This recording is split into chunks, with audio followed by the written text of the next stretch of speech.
You know, this is my third one, and it only gets better. I can safely say this U.S. Championship I wanted to win the most. I wanted it really bad.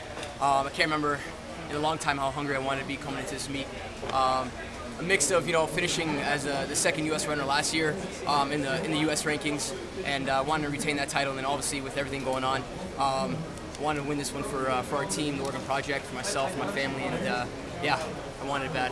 How tough has it been? What's been going on? How hard has it been? You know, compared to Galen Alberto, hasn't been too hard. You know, I've still been doing my thing in Park City with most of the team, and you know, I do a good job of blocking out distractions. And you know, obviously, this didn't directly have me involved. You know, it was more indirect with being part of the team. So certainly, you know, I'm a close friend with Galen, and Alberto's been a second follower to me, so it affected me more that way than me directly. But I think everything turned out pretty well, as I'm sure all of you guys have. Now, we spoke to Trinia Moser yesterday, and she told us that she had spoken to USADA last week. Have you spoken to them yet? Have they approached you yet? No, they haven't approached me, but obviously if they do, be, you know, arms open, willing to discuss and talk whatever they need from me. But no, I have not discussed it with them. Was that 600? Was that where you wanted to make the move? Yeah, you know, going into this race, I hate having set plans. You know, I figured with the wind being pretty warm, and then looking at the field, there's a lot of kickers in that field, so I didn't think there really was going to be a fast pace early on. So I sat down with my coaches and I said, you know, I think 600 to go. You know, it'll be past the wind. The wind was on the backstretch, so we wanted to wait around 600. And you know, coming into this race, I knew I was strongest, and I was also the fastest. And that being said, if I let anything wait to the last 100 too, you're just letting more people in for possibility of getting tripped up and allowing more guys in the race. So I figured the best race for me is to make a hard move with about 600, 500, wherever that was in there to go. And it worked out where I got moved up with 600 to go. It was physical leading up to that part, and I just went.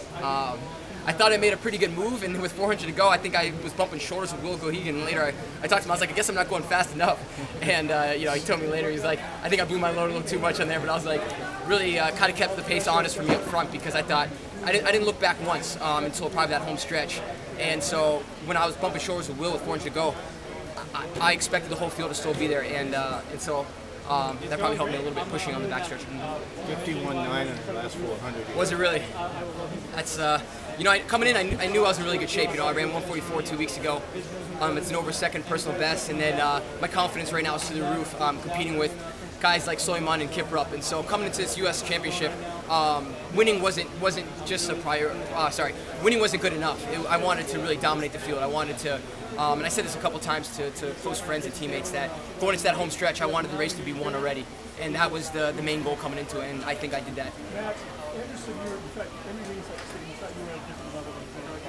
Who said this? Sorry. Okay. Yeah, I definitely. I think.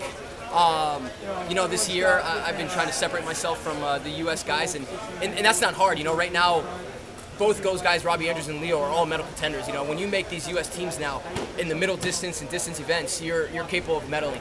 And obviously Leo and I and Galen have shown that, and Nick Simmons, in the last several years. So to be able to distance myself with these guys and try to raise their level, that just means I'm ready to return to Beijing and become another medal contender. Do you think a move like you made it 500 to go is what it will take to get that medal?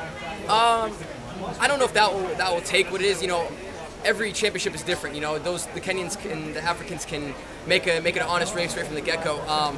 So I can't say, you know, whether it's 5, 6, or whatever, but I think the way I competed today shows that I'm very fit, and I'm ready to run with them, whatever it is, fast, slow, or kind of race like today. Matt, Trinia told us you'd seen no evidence whatsoever of any wrongdoing at. Can you repeat? Sorry. Trinia told us she'd seen absolutely no evidence whatsoever of wrongdoing at NOP. Is that your experience as well? Oh, I can safely say if I ever saw one thing that was I felt that was wrong or whatever, I would have been the first to leave. Like I said, you know, I've never seen anything. I've been part of the group since the Olympics and on, and I've never seen anything from Alberto, Galen, or anyone on our team, anyone on the staff do anything wrong. Never came with me to about anything. For the record, you know, I'm not currently on A2Es. I don't take inhalers. I'm not on thyroid medication. Never have, never been. And honestly, the only supplements I take is, like I said before, vitamin C, iron, and B. I've said that several times, and I'll continue to say that. There's a life after running, and I don't plan on doing anything to jeopardize that right now. So. Thanks.